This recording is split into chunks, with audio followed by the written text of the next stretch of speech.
Good morning, Tony Datino. I am the founder of the USA Memory Championship and constantly reading various news articles or medical information, neuroscience, on the impact of our behaviors, actions, nutrition, lifestyles have on our cognitive functions. And being the founder of the USA Memory Championship and seeing the difference that people have had in being a part of it and what that's done to their lives continues to encourage me and gives me a level of optimism and positive movements to say I want to keep hosting an annual event, and I see the difference it makes in people's lives, and that keeps my engine going. And so people ask me, my goodness, after 26 years, why do you keep doing this, especially since I do not generate any income or make any money from it.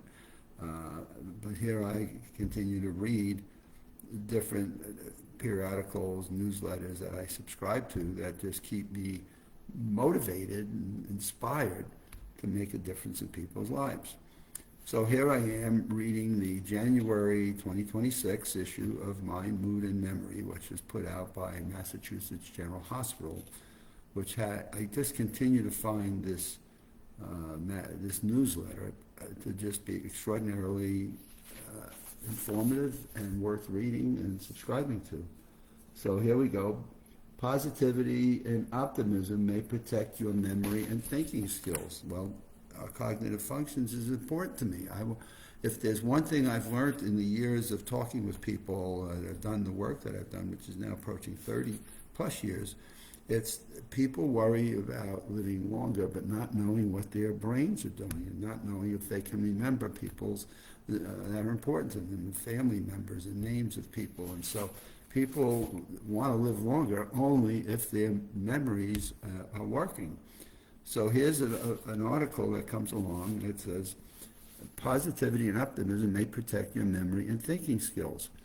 Numerous studies have shown a connection between well-being and healthier cognition, though it's not totally understood. So this is, again, evolving. This is the part that's interesting. It's like going out and exploring space, right? We're going off to the moon. We're going out to Mars. We're exploring space, except this space is understanding the human brain and the complexity of it and how it interacts with our bodies and what our different thought patterns do and things of that sort. Well, though it's not entirely understood, while well-being seems to support better cognition, research suggests that greeting the world with a bit of enthusiasm, I've got some energy, I'm enthused, I'm kind of looking forward to something, a smile, yeah, let's have a smile in our life, and an optimistic outlook may help preserve your memory and improve problem-solving skills, boosting creativity, and many more cognitive functions. So let's stop and think about that for a minute. We don't clearly understand it yet, but you know what? I'm not going to wait for them to understand it because it's going to evolve, and I've seen it enough in my 30 years of doing the work that I do. But having the world where I am enthused, energized, I look at things with the right slant, positive. Not all the time. I am not a perfectionist at this, and I'm always working at it. But working at it with a smile and an optimistic look. You know what? Somehow we're going to figure this problem out. Somehow we're going to explore and see things that are going to help us live better lives. And I get that. You know, every other year we have an annual subscription to NASA and to the Kennedy Space Center here in Titusville, Florida. And I just go when I walk through these exhibits and go look at these rockets and what they're doing with these systems and the complexities of the pieces that have to come together to get these things to fly up, take people, put them into a space station, bring them back to Earth. It just blows me away when I think about the complexity of what they do and what they're able to achieve. And I often wonder, why can't we take some of that optimism, some of those skills, some of that creativity and problem solving, and why can't we bring that into everyday life? And so here comes this Massachusetts General newsletter that says, okay, let's go through this. Let's support better cognition and look at having a more optimistic life, a smile, and an outlook that helps to what? Preserve memory, one of the things people worry most about. So how do we preserve it? How do we look at problems, I always think of Norman Vincent Peale says, when we don't have problems, we're in the cemetery.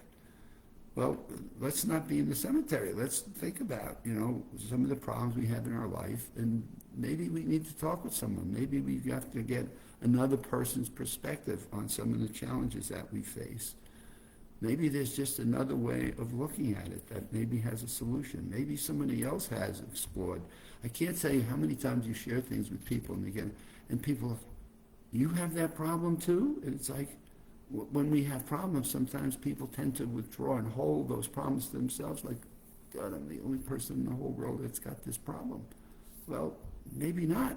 Maybe there's other people that have similar concerns and issues, and maybe that outlook, maybe just talking with someone else has a relief. It just takes a bit of that stress and that loneliness and that it's only me that has this problem.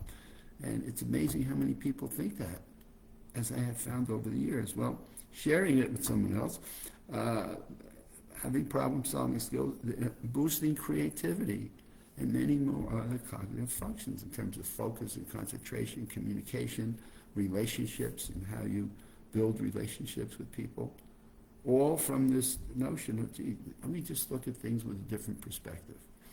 And I'm not to say we all do not have challenges or problems in our life. I've learned years ago, man, that's just not the case, and that's not reality. But it's how one processes those and how one has the mindset that has the recognition that we have an incredible human brain that can create solutions to problems.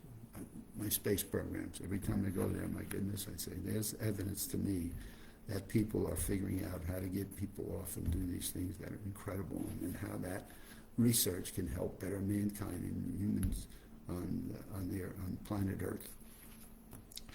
And so I learned years ago to do an exercise I called, what is your gig?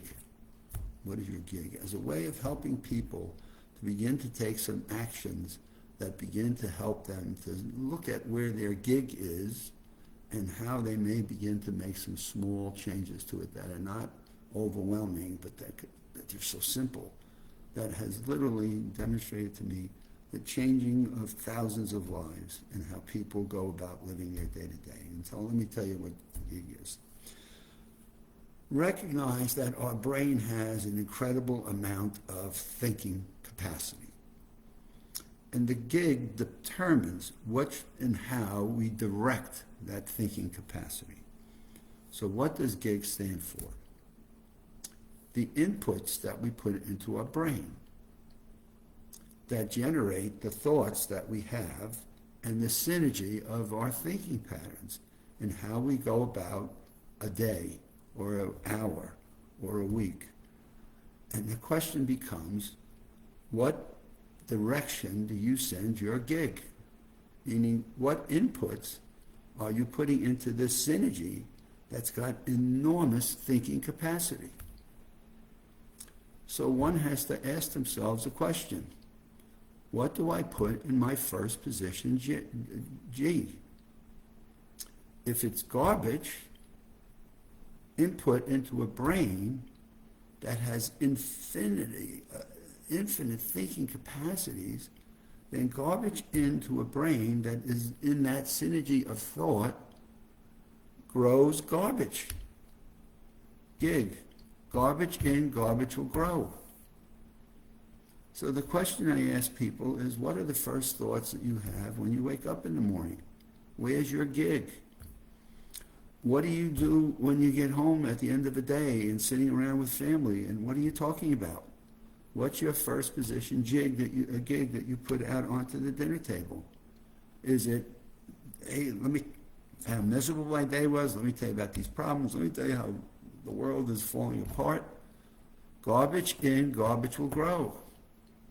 In a brain that has infinite thinking capacity, so that you literally grow a garbage dump inside your thinking, and therefore, what's the point?